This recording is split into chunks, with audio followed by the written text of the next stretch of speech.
These are the inmates at the Gracious Home Old Age Centre in Anna Nagar.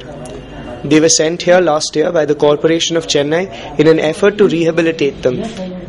They now have access to all the basics like food, clean water and clothes. Still, it seems that there is something amiss. They spend most of their time in silence, confined to their room, since they aren't permitted to venture outside the premises. Shankar is originally from a village in Maharashtra, but he has spent the last 4 years roaming the streets of Chennai. He spends most of his days here dreaming of returning to his village. The corporation people gathered us up and put us in the vans like they do for mad dogs.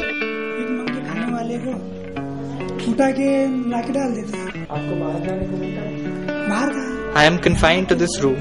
I don't even have permission to go to the roof.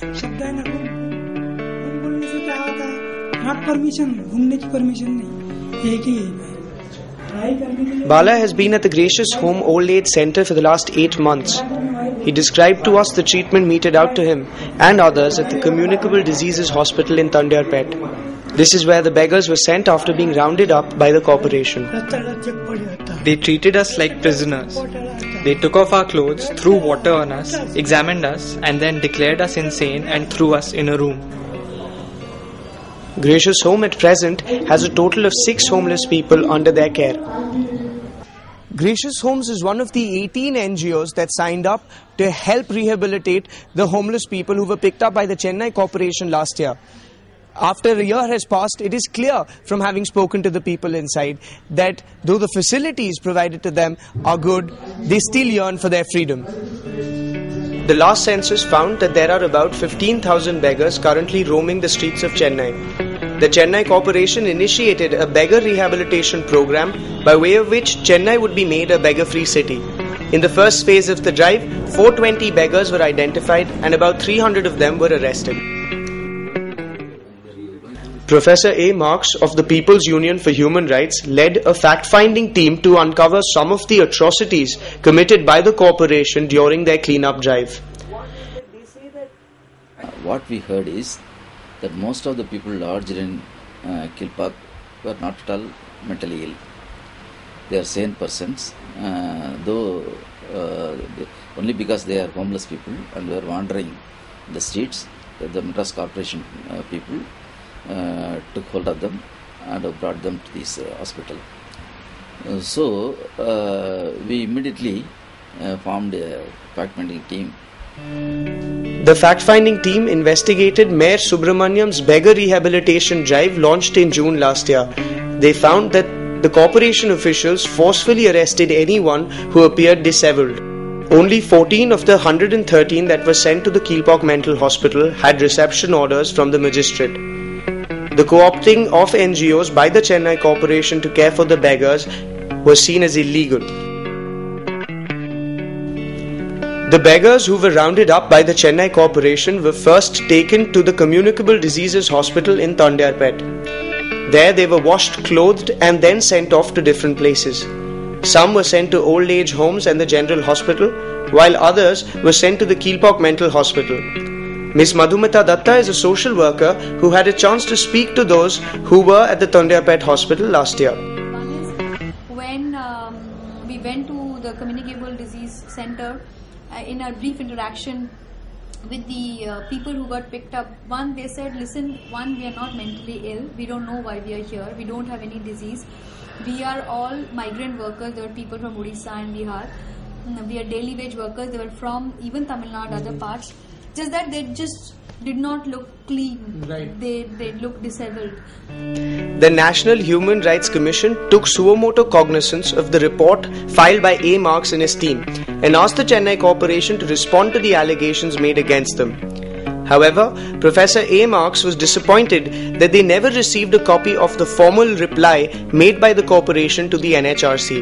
The National Human Rights Commission is a toothless organization. It has no power to take any action. What can they do is they ask explanation from the authorities who are violating the human rights principles and other things. Then they usually say that we are not at all violating the human rights and we are doing properly, then usually the human rights organization accepts this explanation and stops with that. That also happened in this case also. We decided to go to Kilpok Mental Hospital since it was believed that many were being wrongfully detained there. We spoke to the deputy director of the hospital. He refused us permission to film inside the premises. He did, however, tell us that those who were sent here by the Chennai Corporation were first observed and examined for a 2-week period, after which, if they were found to be mentally stable, they were sent back to the corporation. This would mean that on occasion, mentally sane people were being made to stay inside a mental institution for at least 2 weeks before they were let out. The deputy director also told us that most of those who had been sent here by the corporation have been treated and released back into the care of the corporation.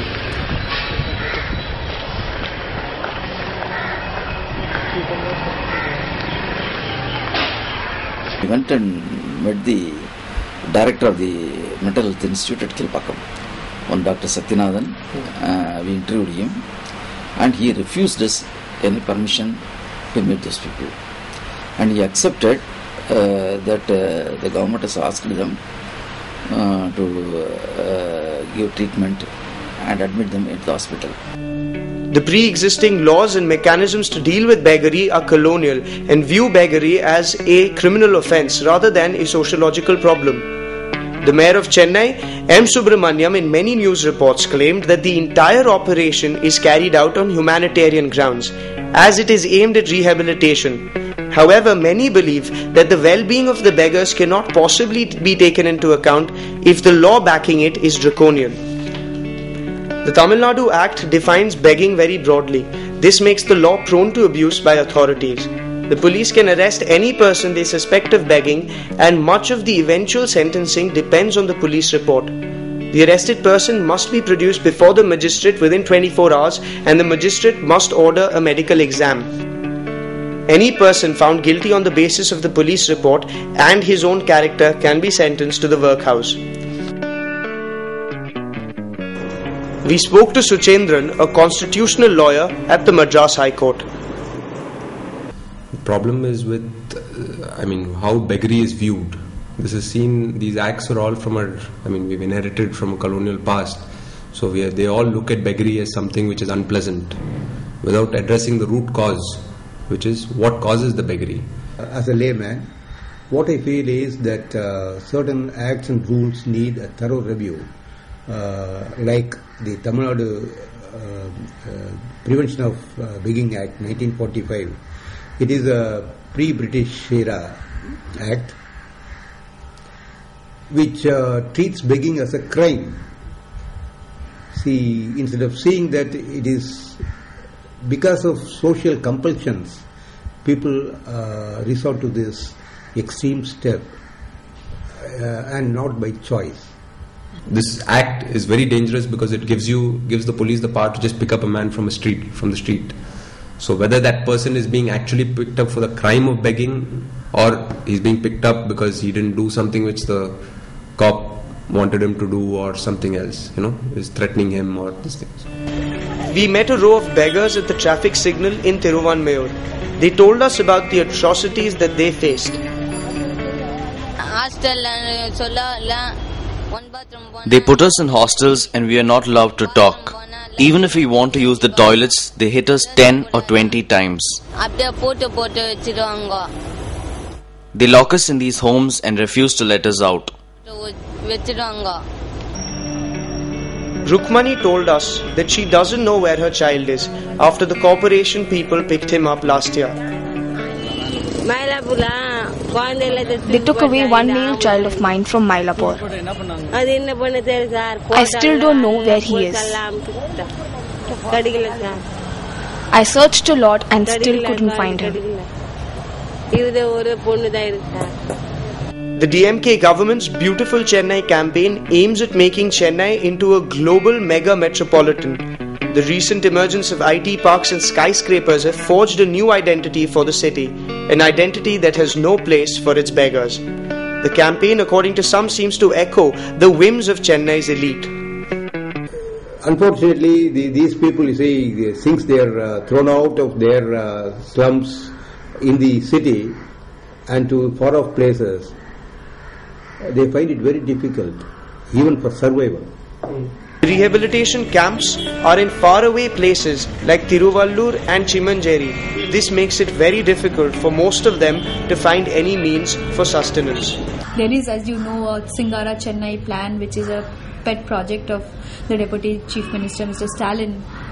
And there they have been, just the way they were doing the slum evictions in the name of, cleaning up River Kuam.